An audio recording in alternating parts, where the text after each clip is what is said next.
রব্বুল আলামিনের হাবিব জনাব মুহাম্মদ রাসূলুল্লাহ সাল্লাল্লাহু আলাইহি ওয়াসাল্লাম বলেছেন, কিয়ামতের ময়দানে আল্লাহর কসম করে বলছি, সেদিন জাহান্নামীদের ভীষণ কষ্ট হবে আর জান্নাতীদের জন্য অত্যন্ত আসান হবে, অবস্থাটা খুবই আরামের হবে। নবীজি বলেন, এক ফরজ নামাজ, এক ওয়াক্ত ফরজ নামাজ আদায় করতে যে সময়টুকু লাগে, কিয়ামতের মাঠের এই সময়, এত বড় বিরাট লম্বা সময় জান্নাতীদের জন্য এরকম হালকা হয়ে যাবে। সুবহানাল্লাহ। হযরত আবু সাঈদ খুদরী রাদিয়াল্লাহু তাআলা হাদিস বর্ণনা করেছেন, এক ওয়াক্ত নামাজ, একটা ফরজ নামাজ পড়তে যতটুকু সময় লাগে, এতটুকু সময়ের ভেতরে জান্নাতীদের কারবার শেষ হয়ে যাবে। সুবহানাল্লাহ বিহামদি। আর ওদের কারবার তো শেষই হবে না। وَيَوْمَ تَشَقَّقُ السَّمَاءُ بِالْغَمَامِ وَنُزِّلَ الْمَلَائِكَةُ تَنزِيلًا।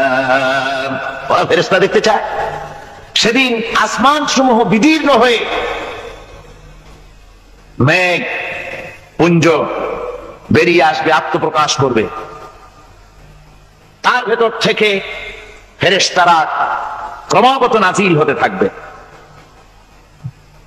আর অবস্থাটাই হবে, আল মুলকু ইয়াওমাইযিনিল হাক্কু লির-রাহমান ওয়া কানা ইয়াওমান আলাল কাফিরিনা আসীরা। আর সেদিনে বাদশাহী হবে কেবলমাত্র রহমানের। ওয়া কানা ইয়াওমান আলাল কাফিরিনা আসীরা। আর সেই কিয়ামতের দিন, সেই সময়টা হবে কাফেরদের জন্য বড়ই কঠিন। এখানে কিয়ামতের কিছু কথা বলা হচ্ছে, কিছু আভাস দেওয়া হচ্ছে যে আসমান সমূহ বিদীর্ণ হয়ে মেঘ পিণ্ড বেরিয়ে আসবে এবং তার থেকে ক্রমাগত ফেরেশতারা নাজিল হতে থাকবে। আল্লাহর হাবিব বলেছেন, কেউ যদি কিয়ামতের দৃশ্য দেখতে চায়, সেজন্য সূরা ইজা শামসু কুবিরাত ওয়া ইজা সামাউ ফাতারাত ইজা সামাউ শাক্কাত, এই সূরাগুলি যেন পড়ে, তাহলে কিয়ামতের দৃশ্য তার চোখের সামনে প্রতিভাত হবে। কিয়ামতের দৃশ্যটা আসলে কেমন হবে, সেই সূরাগুলি তেলাওয়াত করলে সে বুঝতে পারবে। যেমন আল্লাহ পাক বলছেন, إذا السماء انفطرت وإذا الكواكب انتثرت وإذا البحار فجرت وإذا القبور بعثرت। যখন আকাশসমূহ চূর্ণ বিচূর্ণ হয়ে যাবে আর তারকাসমূহ বিক্ষিপ্ত হয়ে পড়বে, সমুদ্র মহাসমুদ্রগুলি দীর্ণ বিদীর্ণ হয়ে যাবে, কবরগুলি সব উদ্গীরণ করে দেবে, তার মধ্যে যা আছে সে সবগুলি। আবার আল্লাহ পাক বলেন, ইযা শামসু কুবিরাত ওয়া ইযান নুজুমু কাদারাত ওয়া ইযাল জিবালু সুয়িরাত। সূর্য যখন ঢেকে যাবে, তারকাগুলি যখন বিপর্যস্ত হয়ে যাবে আর পাহাড়গুলি যখন চালিয়ে দেওয়া হবে, এই দৃশ্য তোমরা দেখতে পাবে। فإذا النجوم طمست وإذا السماء فرجت وإذا الجبال نسفت। সেদিন অবস্থা এমন হবে, সমস্ত তারকাগুলি স্তিমিত হয়ে যাবে আর আকাশসমূহ দীর্ণ বিদীর্ণ হয়ে যাবে, আর দেখতে পাবে পাহাড়গুলি, সমস্ত পাহাড়গুলিকে উড়িয়ে দেওয়া হবে। আবার অবস্থা আরো কি হবে, فإذا برق البصر وخسف القمر وجمع الشمس والقمر। যখন চক্ষু বিস্ফারিত হয়ে যাবে মানুষের, চাঁদ আর সূর্য নিষ্প্রভ হয়ে যাবে, সব একাকার হয়ে যাবে, চন্দ্র এবং সূর্য তার অস্তিত্বকে হারিয়ে ফেলবে। শুধু তাই নয়, ওয়াহুমিলাতিল আরদু ওয়াল জিবালু ফাদুক্কাতা দাক্কাতাও ওয়াহিদা। জমিন ও পাহাড়গুলির মধ্যে সংঘর্ষ লাগিয়ে দেওয়া হবে, আর তা এক ধাক্কায় জমিন এবং সমস্ত পাহাড়গুলি চূর্ণ বিচূর্ণ হয়ে যাবে। সুবহানাল্লাহ ওয়া বিহামদিহি। আল্লাহ রাব্বুল আলামিন বলছেন, এইভাবে করে কিয়ামতের দৃশ্য, বিভীষিকাময় দৃশ্য তোমরা দেখতে পাবে। আর সেদিনের রাজত্বটা কার হবে? আল মুলকু ইয়াওমাইযিনিল হাক্কু লির-রাহমান। সেদিনের রাজত্ব হবে কেবলমাত্র রহমানের। অর্থাৎ যেসব কৃত্রিম বাদশাহী দেখে তোমাদের চোখে ধাঁধা লেগে গিয়েছে, তোমাদেরকে দুনিয়ার বাদশাহী দেখে তোমরা ধোঁকায় পড়ে গিয়েছো, এসব বাদশাহী কিছুই টিকবে না সেদিন। সেদিন শুধু বাদশাহী থাকবে একমাত্র আল্লাহ পাকের। কার থাকবে বাদশাহী? জোরে বলেন কার? আল্লাহ রাব্বুল আলামিন যখন কিছুই থাকবে না ঘোষণা করবেন লিমানিল মুলকুল ইয়াউম লিল্লাহিল ওয়াহিদুল কাহ্হার। আজকে কার রাজত্ব? চারিদিক থেকে আওয়াজ আসতে থাকবে পরাক্রমশালী আল্লাহ রাব্বুল আলামিনের রাজত্ব। আর কারণ নয়, হাদিস শরীফে এসেছে, বুখারী মুসলিম শরীফের হাদিসে এসেছে, আল্লাহ নবী বলেন আল্লাহ রাব্বুল আলামিন তখন তার এক হাতে আকাশ মণ্ডলীকে ধারণ করবেন, আর এক হাতে জমিনকে ধারণ করবেন। আকাশ মণ্ডলী এক হাতে, জমিন এক হাতে। এভাবে আল্লাহ রাব্বুল আলামিন বলবেন আইনাল জাব্বারুন আইনাল মুতাকাব্বিরুন। কোথায় সেই স্বৈরাচারীরা? কোথায় সেই দুর্বীরিত অহংকারী স্বৈরাচার যারা আমার জমিনের উপরে, আমার মানুষের উপরে রাজত্ব চালিয়েছে? তারা আজকে কোথায়? কোথায় সেই অহংকারীরা? আল্লাহ পাক সেদিন যে বলবেন, সেদিন তো বলবেন, কিন্তু দুনিয়ার মাঝেও স্বৈরাচার যারা, অহংকারী যারা, তাদের শাস্তি পৃথিবীর বুকেও দেন, আর সেদিন তো দিবেনই। কত স্বৈরাচার আমরা দেখলাম, কত অহংকারী দেখলাম, যাদের তর্জনী হেননে লক্ষ কোটি কোটি মানুষ উঠত আর বসতো। তাদের জিল্লাতির সঙ্গে আল্লাহ রাব্বুল আলামিন কতজনকে বিদায় করে দিলেন। ফুলের মালা নিয়ে কুলাতে পারে নাই, পা থেকে শুরু করে গলা পর্যন্ত ফুলের মালা দিয়া ডুবাই দিল ভক্তরা। আবার আল্লাহ রাব্বুল আলামিন এমন শাস্তি দিলেন, ফুলের মালার পরিবর্তে জুতার মালা নিয়ে জেলের মধ্যে ঢুকাইয়া দিলেন। ঠিক কিনা গণ? অহংকারী আর স্বৈরাচার যারা হয়, আল্লাহ পাক এভাবে তাদের দৃষ্টান্ত দেখিয়ে দেন। আমরা কত দেখলাম, 9 বছরের রাজা, 10 বছরের সাজা। পৃথিবীর মুখে যারা অহংকার করে, যারা স্বৈরাচার হয়, আল্লাহর আইনকে যারা বৃদ্ধাঙ্গুষ্টি প্রদর্শন করে, আল্লাহ পাক তাদের জমিনেও দেখান। এখানে চূড়ান্ত ফয়সালা আল্লাহ করেন না, আসল ফয়সালার জায়গা তো আছেই, তবে এখানে নমুনা দেখায় দেন। কিন্তু মুশকিল হচ্ছে, ইতিহাসের সবচাইতে বড় শিক্ষা হলো ইতিহাস থেকে মানুষেরা শিক্ষা গ্রহণ করে না। একজনে যে কাম করে বিপদে পড়ে, আর একজন এসে আবার সেই পথেই অগ্রসর হয়, নিশ্চিত মৃত্যুর পথে। আমার বন্ধুগণ, আল্লাহ পাক বলছেন সেই দিন আমার রাজত্ব হবে, আর কারো রাজত্ব হবে না। وَكَانَ يَوْمًا عَلَى الْكَافِرِينَ عَسِيرًا। আর ওই দিনটা, ওই কিয়ামতের দিন হবে কাফেরদের জন্য সবচাইতে কঠিন। সবচাইতে কঠিন হবে কাদের জন্য? কাফেরদের জন্য। কাফের কারা? কাফের হচ্ছে তারা যারা নাকি আল্লাহর আইনকে অস্বীকার করেছে, আল্লাহকে অস্বীকার করেছে, আল্লাহর আইনকে অস্বীকার করেছে। ওরা কি? কাফের। কুফর শব্দের অর্থ হচ্ছে গোপন করা। এই জন্য অন্ধকার রাতকে আরবিতে কাফের বলা হয়েছে, অর্থাৎ যা সব জিনিসকে অন্ধকার দিয়ে ঢেকে দেয়। তো কুফর হচ্ছে সেই জিনিস যা মহাসত্যকে ঢেকে দেয়, সত্যকে, মহাসত্যকে ঢেকে দেয় যে জিনিস, সেটাকে কুফর বলা। আর এই কাফের অন্ধকারে ঘুরে মরে, সে কোন আলোর খোঁজ পায় না। আল্লাহ রাব্বুল আলামিন বলেন, কাফেরদের কথা এখন শোনাচ্ছেন আল্লাহ পাক, والذين كفروا أولياؤهم الطاغوت يخرجونهم من النور إلى الظلمات। যারা কাফের, যারা কুফরি অবলম্বন করেছে, তাদের সাহায্যকারী আর পৃষ্ঠপোষক হচ্ছে তাগুত। তাগুত বলা হয় সেই শক্তিকে, যে শক্তি শুধু নিজেই আল্লাহর আইন অমান্য করে বসে থাকে না, বরং অন্যদেরকে আল্লাহর আইন অমান্য করতে বাধ্য করে। ওদেরকে আরবিতে কি বলা হয়? তাগুত বলা। আর এই তাগুতি শক্তি, এই তাগুত হয় তার সাহায্যকারী, যা তাকে আলো থেকে টেনে অন্ধকারের ভেতরে নিয়ে যায়। আর কাফের হচ্ছে আল্লাহ পাকের ভাষায়, অর্থাৎ কোরআনের ভাষায়, কাফের হচ্ছে সবচাইতে নিকৃষ্ট প্রাণী, সবচাইতে নিকৃষ্ট জীব। মহাসত্যকে যারা স্বীকার করেছে, যারা আল্লাহকে মানে না, যারা আল্লাহর কোরআনকে মানে না, যারা ইসলামকে স্বীকার করে না, তারা সবচেয়ে নিকৃষ্ট প্রাণী। আল্লাহ রাব্বুল আলামিন বলেন, إن شر الدواب عند الله الذين كفروا فهم لا يؤمنون নিশ্চয়ই আল্লাহর জমিনে সব বিচরণশীল জীব যত আছে, আল্লাহ বলছেন আমার জমিনে বিচরণশীল জীব যত আছে তার মধ্যে সবচাইতে নিকৃষ্ট প্রাণী হলো যারা ঈমান আনে নাই, যারা বিশ্বাস করে আমি আল্লাহকে, যারা পরকালকে বিশ্বাস করে নাই, যারা কোরআনকে বিশ্বাস করে নাই, যারা ইসলামকে বিশ্বাস করে নাই, পৃথিবীর মধ্যে তারা সবচাইতে নিকৃষ্টতম প্রাণী। আল্লাহ বলেন শুধু নিকৃষ্ট জনক নিকৃষ্ট প্রাণী বললেই সারে না, এরা হলো চতুষ্পদ জানোয়ারের মতো। কে বলতেছেন? আমি বলছি না, কিন্তু আল্লাহ পাক বলতেছেন চতুষ্পদ জানোয়ারের মতো কাফেররা।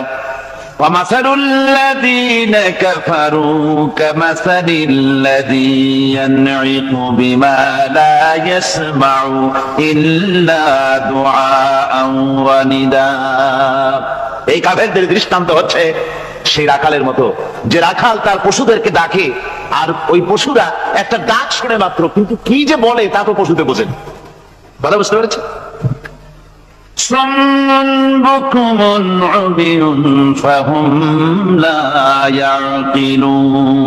এরা বোবা, এরা বধির, এরা অন্ধ, এ কারণেই কোনো কথা বোঝে না। এরা চতুষ্পদ জানোয়ারের চাইতেও নিকৃষ্ট।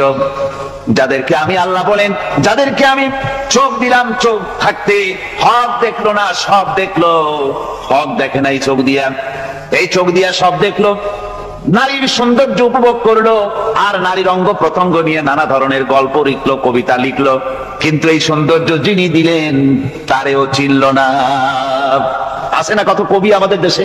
আমার দেশের সেই কবি জাতীয় পুরস্কার পায় যে কবি নারীর বিশেষ বিশেষ অঙ্গ নিয়ে বেশি করে নির্লজ্জ কবিতা লিখতে পারে, ওই হলো সবচেয়ে বড় কবি। আমার বন্ধুগণ, একজন বুজুর্গ ব্যক্তি তিনি পথ দিয়ে যাচ্ছিলেন, তো সে পথে এক সুন্দরী যুবতী মেয়েকে দেখে সেই যুবতী মেয়ের দিকে এই বুজুর্গ ব্যক্তি এক নজরে তাকায় আছে।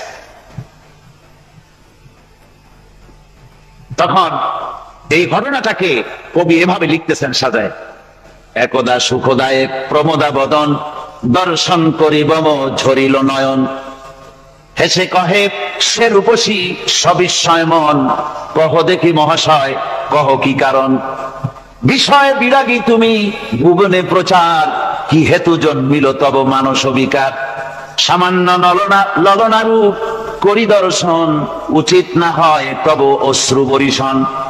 বুজুর্গ ব্যক্তি ওই মহিলার দিকে তাকিয়ে তাকিয়ে কাঁদতেছেন। সুন্দরী মহিলা বলেন, আল্লাহর বুজুর্গ বান্দা, আপনি এলাকার ভিতরে বুজুর্গ এবং পীর হিসাবে, বুজুর্গ ব্যক্তি হিসাবে আপনি বিখ্যাত। আজকে আমাকে এখানে দেখে আপনি আমার দিকে তাকায় আমার রূপ উপভোগ করতেছেন আর কাঁদতেছেন। আপনার মতো সংসার বিরাগী মানুষ আমার মতো একটা সুন্দরী মেয়েকে দেখে এভাবে কাঁদা ঠিক না। বুজুর্গ ব্যক্তি বলছেন, হেসে কহিলাম বালে করহ শ্রবণ, নেত্র ঝরে তব হেতু ভেব না এমন, যে শিল্পী রচিল ওই সুধাংশু বদন, তাহার তরে ছড়ে নেত্র নয়নে জীবন। আল্লাহর বান্দি, আমি তোমাকে দেখি কান্দি না, আমার চোখে পানি বেরিয়ে গেছে। তোমারে দেখে আমি মনে মনে ভাবলাম, এত সুন্দর করে যিনি মানুষ বানিয়েছেন, না জানি ওই আল্লাহ রব্বুল আলামিন কত বড় সুন্দর। আমার ভাইরা, সুতরাং চোখ থাকতে ওরা আল্লাহ রাব্বুল আলামিনের কুদরত ওরা দেখে নাই, কান থাকতে কোরআনের আওয়াজ ওদের কানের মধ্যে ঢোকে নাই, বিবেক থাকতে আল্লাহর দ্বীনকে বুঝতে পারে নাই, চিন্তা করতে পারে নাই। আল্লাহ রাব্বুল আলামিন বলেন, উলাইকা কাল্লানাম, এরা হলো চতুষ্পদ জানোয়ার। বালহুম আদাল, শুধু জানোয়ার না, জানোয়ারের চাইতেও নিকৃষ্ট। এমনই জানোয়ার, আল্লাহ বলেন শুধু জানোয়ার না, জানোয়ারের মতো শুধু খায় জনমের মতো। والذين كفروا يتمتعون ويأكلون كما تأكل الأنعام। এই কাফেরগুলির কাম শুধু ফুর্তি করা, গান বাজনা, নাটক, গল্প, এই সব কাজ তাদের। নামাজ নাই, রোজা নাই, আল্লাহর চিন্তা নাই, তাহাজ্জুদ নাই, পরহেজগারি নাই, শুধু গান আর নাচ। দেখেন না ফুর্তি। এই যে 1 জানুয়ারি রাত 12টার সময় আমার ঘুম ভেঙে গেল, এই যেখানে আমি ছিলাম, বিকট আওয়াজ। আমি মনে করলাম পাশের বাড়ি বুঝি ডাকাত পড়ছে। পরে বাড়িওয়ালা আমাকে বললেন যে ডাকাত না, বোধহয় এই নিউ ইয়ার সেলিব্রেট হচ্ছে, নতুন বৎসর উদযাপন হচ্ছে বোমা দিয়ে। শহরবাসীর আরামের ঘুম। বিভিন্ন বয়সের লোক সব একসঙ্গে রাস্তায় নেমেছে, নাচতেছে। তার মধ্যে বুদ্ধিজীবী আছে, শিক্ষিত লোক আছে, সমানে নাচতেছে। আর তাদের মুখোশ পরা, বানরের মুখোশ, কুকুরের মুখোশ, শূকরের মুখোশ, ঘোড়ার মুখোশ, পাপী শিয়ালের মুখোশ, এই মুখোশ পরে এভাবে নাচতেছে। আমি চিন্তা করলাম নববর্ষের সাথে কুত্তার মুখোশের সম্পর্ক কি? নববর্ষের সাথে পাপী শৃগালের মুখোশের সম্পর্ক কি? তাহলে ওরা কি বলতে চায় যে আগামী বছরটা আমরা কুত্তার ভূমিকায় অ্যাক্টিং করব, অথবা শৃগালের মতো ধূর্তামি করব জাতির সাথে? তারপরে কি করলো? সকাল বেলায় যুবক যুবতী 1 বৈশাখ সূর্য উদয়ের আগে রমনা লেকের পাড়ে গিয়ে সব দাঁড়িয়েছে বাসন্তী রঙের শাড়ি পরে। তারপরে সেখানে দাঁড়িয়ে সূর্য উদয়ের পানে তাকিয়ে সকাল বেলায় ভাবে করজোর করে বলছে, এসো হে নববৈশাখ স্বাগতম হে। নববৈশাখ অলক্ষে বোধহয় এটা শুনে বলতেছে, বাবাজিরা আমারে ডাকতেছো, অপেক্ষা করো আমি আসতেছি। আমারে ডাকতেছো, আমি আসতেছি, কোমরে গামছা বেঁধে আসতেছি, 225 মাইল স্পিডে আসতেছি, 30 ফুট উঁচু জলোচ্ছ্বাস নিয়ে আসতেছি, নববৈশাখের মজা সাত চাকায়। আমার ভাইরা, মুসলমান নববর্ষ উদযাপনের সাথে মুসলমানের কিসের সম্পর্ক? মুসলমান যদি এই দিন উদযাপনই করে তাহলে তাকে করতে হবে ফজরের নামাজ পড়বে। মুসলমান নববর্ষ উদযাপন করবে, ফজরের নামাজ পড়বে, তারপরে কোরআন শরীফ তেলাওয়াত করবে, দরুদ শরীফ পড়বে, আল্লাহর দরবারে হাত তুলে বলবে, রব্বুনা রাব্বিন 1 বছর পার করে দিলাম, নাফরমানি ছাড়া কিছুই তো করি নাই, বিগত বছরে যা করেছি মাফ করে দাও, আগামী বছরটা গোটা জাতি আর দেশের জন্য কল্যাণকর মঙ্গলময় করে দাও। এটাই তো বলা উচিত ছিল নাকি? বলে তা না করে, তা না বলে, বৈশাখের পরিচালককে না দেখে সরাসরি বৈশাখকে আহ্বান করা হয়েছে। আর বৈশাখ আহ্বান করার মজা জনমের মতো দেখাই দিয়েছে। আল্লাহ রাব্বুল আলামিন তাই বলেন, কাফেররা তাদের কাজ হলো শুধু খাওয়া, তারা এমন খাওয়া খায় জনমের মতো খায়। ইয়াকুলুনা কামা তাকুলুল আনাম, জানোয়ারে যেমন খায় ওই রকম খায়। তার মানে খায়, একটু বিসমিল্লাহ কয় না, খায়া যখন ছেড়ে দেয় তখন আলহামদুলিল্লাহ বলে না, বাহাত দিয়ে খায়, আবার বাহাত দিয়ে খায়। ডাব একটা কাটলো, বিসমিল্লাহ নাই, খাইলো, 2-4 ঢোক খাইয়া পুরা ডাবটারে ফেলাই দিল। ডাবটা কি তোমার বাজান তৈরি করছিল নাকি? একটু বিসমিল্লাহ বললা না, একটু শুকরিয়া আদায় করলাম। আমি গত এই ডিসেম্বর গেল, ডিসেম্বরের 16 তারিখ আমেরিকা থেকে এসেছি। ওখানে দেখলাম তারা প্রতি নভেম্বর মাসের শেষ বৃহস্পতিবার থ্যাঙ্কস গিভিং ডে অবজার্ভ করে। তা আমি জিজ্ঞেস করলাম, থ্যাঙ্কস গিভিং ডে জিনিসটা কি? ওরা বলল, এটা হচ্ছে এই যে গড আমাদেরকে সারা বছর ভালো খাওয়াইছে, আমাদেরকে ভালোভাবে পড়াইছেন, সুন্দর রেখেছেন, এই জন্য আমরা গডকে থ্যাঙ্কস দেই নভেম্বরের এই শেষ দিনটিতে। সারা বছরের ভালো খাইছি, ভালো থাকছি, এই জন্য গভর্নমেন্টকে মানে গডকে থ্যাঙ্কস দিলাম। আমি আমার আলোচনায় সেখানে বললাম যে দেখেন, রাশিয়ার সাথে আমেরিকার পার্থক্য তো এখানে, ওরা গডকে অস্বীকারই করেছে, গডই মানে না। আর এরা গডের নামাজ রোজা বা ইবাদত কিছু করুক আর না করুক, গডের অন্তত একটা ধন্যবাদ দেয়। ওরা ওদের ডলারে লিখেছে, ইন গড উই ট্রাস্ট, প্রত্যেকটা ডলারে লেখা আমরা গডে বিশ্বাস করি। তো শুকর আদায় করলে তো আল্লাহ বাড়িয়ে দিবেন।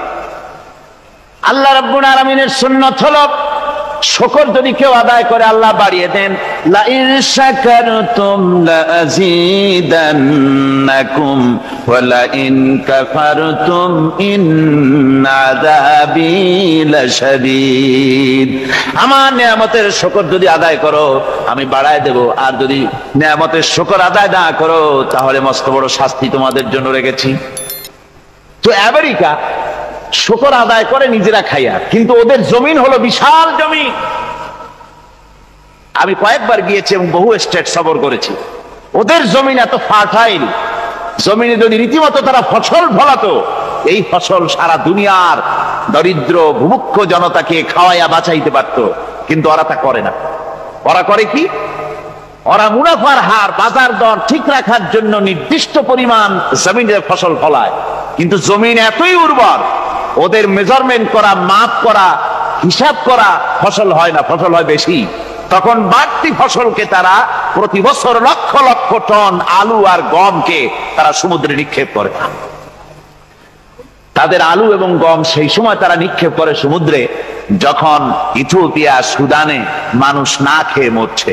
পৃথিবীর বিভিন্ন দেশে মানুষ ক্ষুধার যন্ত্রণায় যখন চিৎকার করছে, আর তাদের এই চিৎকারে আকাশ বাতাস ভারী হয়ে যাচ্ছে, তখন ওরা এই কামটি করছে।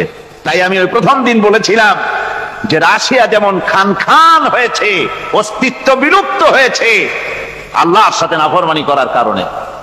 আপনারা বলতে পারেন কমিউনিজম কি একটা সহজ ব্যাপার? একটা বিরাট শক্তি।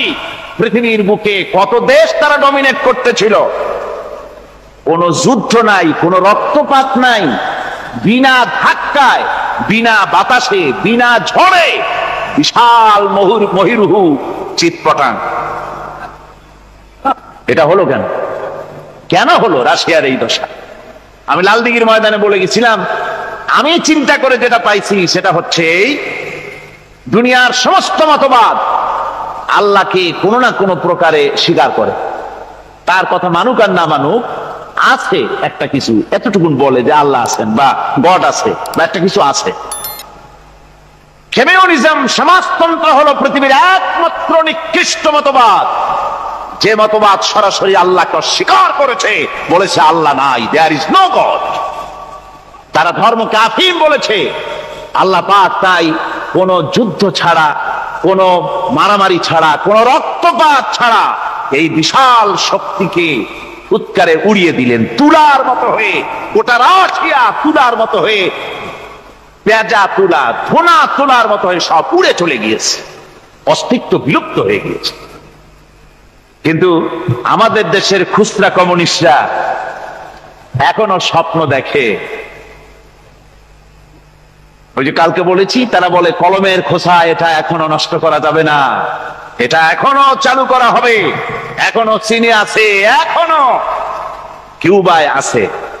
ওই কিউবা থেকে, চীন থেকে ফিদেল কাস্ট্রোর একটু আওয়াজ শোনে, চীন থেকে মিস্টার ব্যাং না কি জানি না, ব্যাং, এর আওয়াজ শোনে, আর তাই মনে করে এ বুঝি সমাজতন্ত্রের বিজয়ের গান। না, চীন থেকে আর কিউবা থেকে যে আওয়াজ আজকে উঠতেছে, এই আওয়াজ সমাজতন্ত্রের বিজয়ের আওয়াজ নয়, এটা হলো সমাজতন্ত্রের মরণ যন্ত্রণার গোঙানির আওয়াজ। কাজী এরা দুনিয়ার বুকে শুধু আনন্দ এবং ফুর্তি করে, আল্লাহর হককে, আল্লাহকে চিনতে তারা ব্যর্থ হয়েছে। আল্লাহ রাব্বুল আলামিন বলেন, অবিশ্বাসীদের কৃতকর্ম, তাদের কাজগুলি, তাদের কর্মফল সব নিষ্ফল হয়ে যাবে। ওয়াল্লাযীনা কাফারু আ'মালুহুম কাসারাবিন বিকিআতিন ইয়াহসাবুহুল যামআনু মা। আল্লাহ পাক বলেন, কাফের যারা, অবিশ্বাসী যারা, যারা আমাকে অস্বীকার করেছে, অবিশ্বাস করেছে, তাদের আমলগুলি হলো মরুভূমির মধ্যে মরীচিকার মতো। মরুভূমির মরীচিকা, মানুষ যখন মরুভূমির ভিতর দিয়ে যায়, পানির পিপাসা লাগে, দূরে দেখে পানি চিকচিক করতেছে, আর ওই মরীচিকা যেটাকে সে পানি মনে করেছিল, হাত্তা ইযা জাআহু লাম ইয়াজিদহু শাইআ, যেটাকে সে পানি মনে করে ছুটতেছিল যখন কাছে গেল আল্লাহ পাক বলেন কিছুই সেখানে পায় না, শুধু মরিচিকা বালু আর বালু। এরকম করে যারা আমার দিনকে অস্বীকার করেছে, আমাকে অস্বীকার করেছে, তারা যত ভালো কাজ করুক আর যাই করুক না কেন, তাদের কৃত কর্মগুলি এভাবে সব নিষ্ফল। এ হলো এক কথা। 2 নম্বরের কথা হলো, ওরা মনে করেছিল সমাজতন্ত্র শান্তি দেবে, কমিউনিজম শান্তি দেবে, সোশ্যালিজম শান্তি দেবে, ক্যাপিটালিজম শান্তি দেবে। এই শান্তির চিন্তা করে অগণিত মানুষকে হত্যা করে সমাজতন্ত্রের রাজত্ব যখন কায়েম করলো, 70 বছর চলে গেল, তারপরে তারা দেখলো হাত্তা ইযা জাআহু লাম ইয়াজিদহু শাইআ, কিচ্ছুই পেল না। তারা ক্ষুধার যন্ত্রণায় মরলো, কাপড় নাই, খাবার নাই।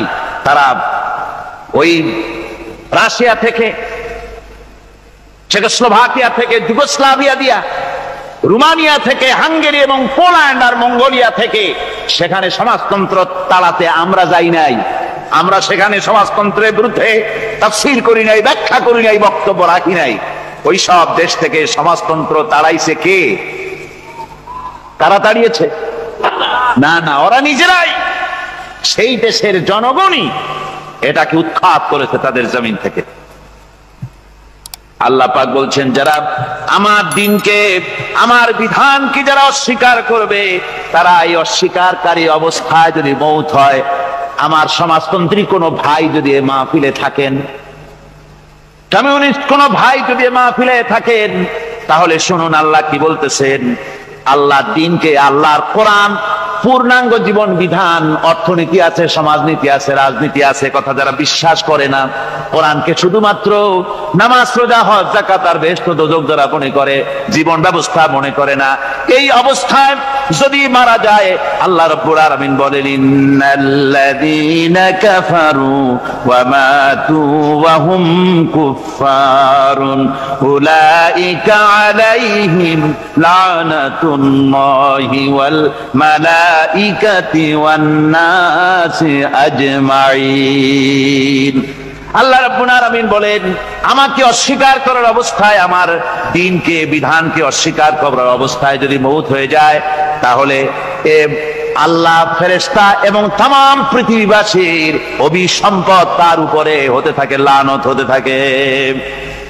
খালিদিনা ফিহা লা ইউখাফফাফু আনহুমুল আযাবু ওয়া লা হুম ইউনজারুন।